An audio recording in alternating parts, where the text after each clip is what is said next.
Salut tout le monde, une vidéo pour faire le tour à l'intérieur de la cabine. Alors bon, déjà les modifs que j'ai faites, donc bon, j'ai mis un max sécu là, donc sous le siège du passager, et comme j'ai viré les deux boîtiers de gestion de moteur, ça m'a libéré beaucoup de place par là. Donc en fait tous ces fils là, ça vient de la max sécu. Il y a pas mal de fils en trop, en fait, des entrées-sorties que j'utilise pas, enfin pas mal, il y en a certaines. Voilà, et pour la gestion du moteur, j'ai aussi rajouté, donc ça c'est un capteur, c'est un accéléromètre et tout ça, pour le traction control, donc le SP. Et pour la même chose, il y a aussi le boîtier de mise en forme des signaux, deux signaux de l'ABS, donc ça c'est le boîtier de l'ABS. Donc des signaux d'ABS des roues avant et le signal de l'arbre de transmission, donc des roues arrière. On récupère ça dans le boîtier, dans la max sécu, et on peut s'en servir pour détecter quand il y a une perte d'adhérence, et on peut contrôler le moteur en fonction de ça. C'est un truc tout à fait ordinaire sur des boîtiers programmables.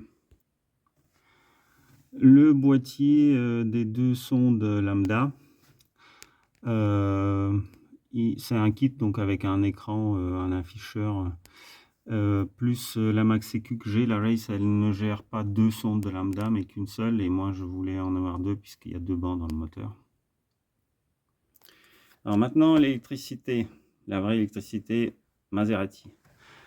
Ici, à la différence des biturbo, on voit juste des connecteurs avec des passe-cloisons. À l'origine, ici, enfin sur les bitubes d'avant, il y avait ce qu'on appelait la fuse box.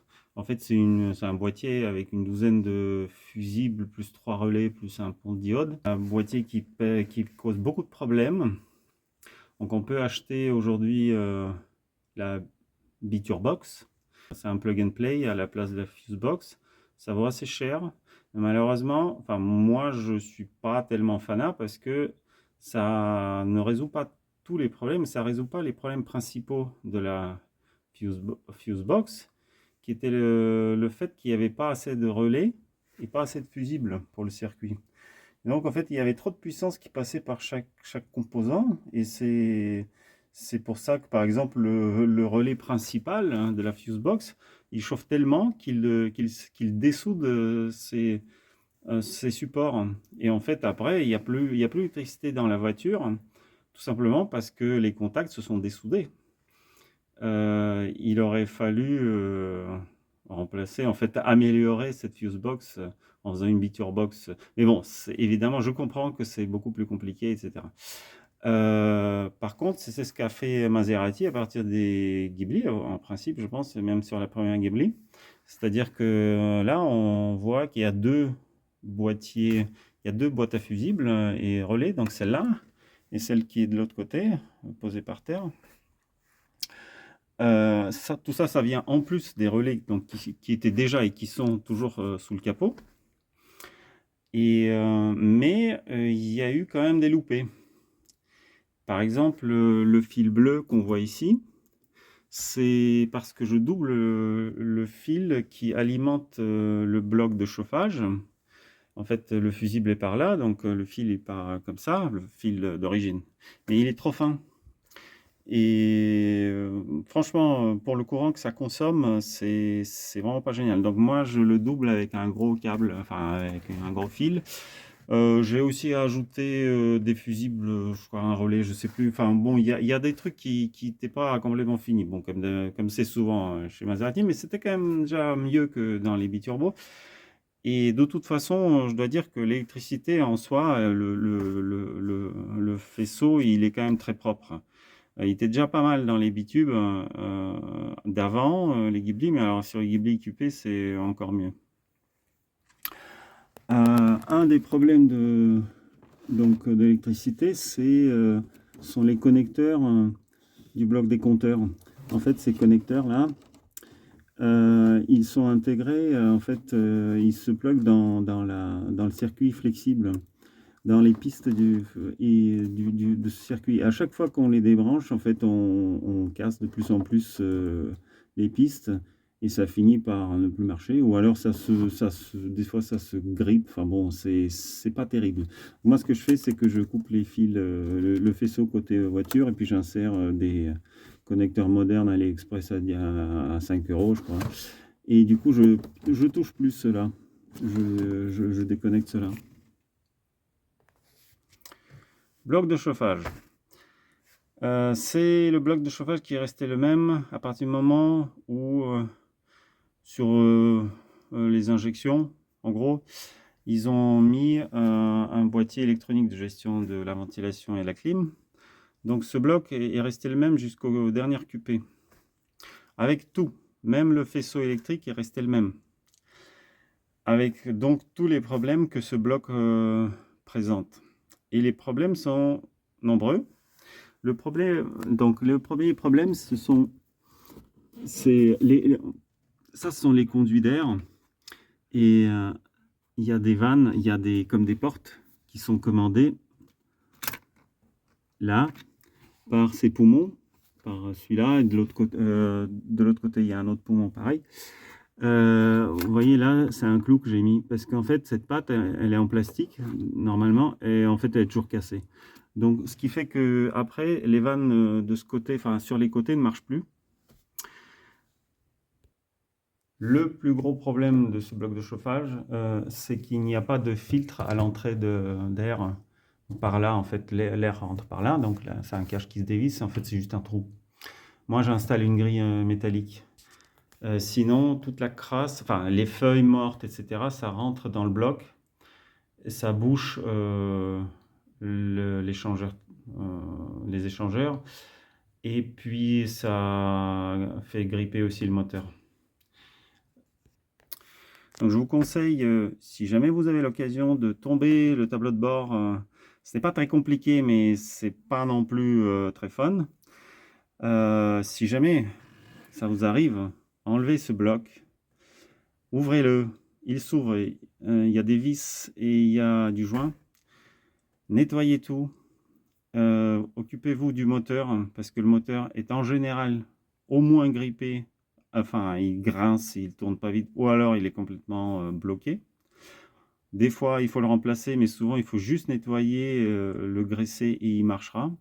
C'est un moteur qui est vendu aujourd'hui encore, je ne sais plus quel Opel ou peut-être Porsche.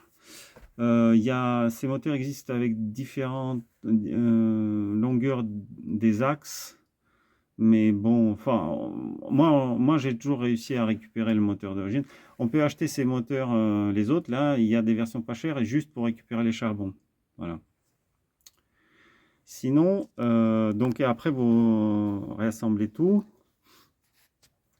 Sinon, qu'est-ce que je peux dire? Donc en fait, ces boîtiers là sont restés les mêmes. Bon, les façades ont un peu changé, mais en réalité, l'électronique restait la même. Bon, il y a 2-3 versions différentes, mais en réalité, c'est la même chose. La seule chose qui a été faite, c'est qu'à partir d'un certain moment, sur les QP et les Ghibli, je ne sais pas, ABS, le chip qui est dedans a été remplacé avec un programme meilleur qui contient aussi un mode diagnostic. Et sinon, ils avaient aussi ajouté le thermocontact pour la clim, donc avec la sonde, c'est comme dans les frigos, hein, en fait, ça régule la température du froid. Ça va dans le bloc de la clim, dans l'évaporateur, et ça permet de régler la température pour pas que la clim gèle, parce que sans ce truc-là, si vous avez une clim qui marche bien et quand il fait très humide, en fait, en refroidissant, ça fait de l'eau, elle gèle, et votre clim, elle est bouchée en fait par la glace. Donc vous êtes obligé d'éteindre la clim pour qu'elle remarche. Et pour terminer, enfin je pense, totalement autre chose. Vous voyez toutes ces traces de mastic là, noires, là, et de l'autre côté aussi. C'est toute la tôle que j'ai remplacée. C'était tout pourri. C'était vraiment de la rouille de base. Pourquoi la rouille? Parce que, et en fait, il y a beaucoup de voitures qui sont dans cet état, beaucoup de biturbos. C'est parce que la flotte rentre dans la cabine et on s'en aperçoit pas puisqu'il y a la moquette. Donc l'eau rentre elle rentre par les passe-cloisons, par exemple, comme là. Et puis là j'ai mis une plaque parce que j'ai enlevé les faisceaux du moteur, mais en fait il y a 2 trous normalement avec des gros câbles qui passent et des passe-cloisons. Et en fait avec le temps, ils craquent, ils ne sont plus étanches et la flotte rentre. De l'autre côté, côté conducteur, il y a aussi des passe-cloisons parce qu'il y a beaucoup de câbles genre pour ouvrir le capot et tout ça qui passe, et il est vraiment pas étanche ce passe-cloison. Il faut vraiment le vérifier. Et aussi, la flotte rentre parce que la jonction entre les tôles, là, elle est mal faite. Le mastic était mal posé souvent. Enfin, en tout cas, moi, j'ai vu sur plusieurs voitures, il était mal posé. Et l'eau, en fait, elle ruisselle. Donc, oui. Et troisième voie, il y a des trous, en fait, dans le tablier, là, enfin, le haut du tablier, qui relie ça à ce qu'il y a sous les grilles, là-bas. Et je vais vous montrer. Et c'est pareil, la flotte rentre. Donc, en fait, ce qu'il faut faire, c'est que après une longue pluie, parce qu'une grosse pluie, ça fait pas forcément rentrer l'eau, elle n'a pas forcément le temps de trouver son chemin. Mais après une longue pluie, vous soulevez les moquettes et ça va faire plaisir. Là, ce qu'il faut vérifier, c'est le passage donc, de cette durite. Ça amène le vide vers le bloc de chauffage. Ça commande les vannes. Et ça, c'est un accumulateur de vide, je ne sais pas comment on dit ça. Il est fixé par 2 vis des 2 côtés. Tout ça, ce sont des trous qui sont souvent pas bien bouchés. Et l'eau, elle rentre là, hein, puis après, elle rentre par les trous. Là, ça va sous le capot, en fait. Ça va pas dans la cabine. Mais les 3 autres, ça va dans la cabine. Encore une chose, c'est au sujet de la vanne, de cette vanne là électrique qui régule l'entrée de l'eau chaude dans le chauffage. Ce bidule là, donc c'est un gros bricolage que Maserati a fait. Donc ce moteur, je crois qu'il y a marqué Audi dessus. C'est un truc très fiable. Je crois qu'il tombe jamais en panne. Par contre, ils ont donc c'est tout bricolé, hein. Si vous sortez un jour ce machin, vous allez voir que c'est coupé, ajusté avec une pièce en laiton qui a été faite à la main. Et ça c'est la vraie vanne. C'est-à-dire qu'on pourrait enlever le moteur et en fait juste ouvrir la vanne à la main. Et ce truc-là, ça c'est évidemment, au bout d'un moment, ça commence à couler puisqu'il y a de la flotte qui passe. Ça vient des Volkswagen. On trouve cette vanne très facilement. C'est la vanne des coccinelles, peut-être pas, non, pas les coccinelles, mais les Sirocco, les transporteurs. Enfin, on cherche sur eBay vanne chauffage Volkswagen et on tombe sur celle-là. Ça vaut 10 balles. Donc, c'est vraiment pas un problème à changer. Par contre, il faut le couper. Enfin, vous verrez, il y a plein de traces de scie et de trous mal percés de travers dans la vanne. Donc, vous ferez pareil. La dernière modif dont je voulais vous parler, ce sont les limiteurs de courant que j'installe sur les lève-vitres. Ce sont ces 2 gros boîtiers qu'on voit là. D'abord parce que sur toutes les biturbo jusqu'au QP4, les lève-vitres sont commandées directement par les interrupteurs. Ce qui veut dire que tout le courant passe par les interrupteurs. C'est pas terrible. Alors qu'avec ces boîtiers, l'interrupteur va commander le boîtier qui lui contient des relais et qui commandera le lève-vitre. Il faut juste recabler légèrement l'interrupteur. La deuxième raison, c'est qu'un lève-vitre, quand il arrive en butée, moi j'ai mesuré des consos jusqu'à 30 ampères par vitre.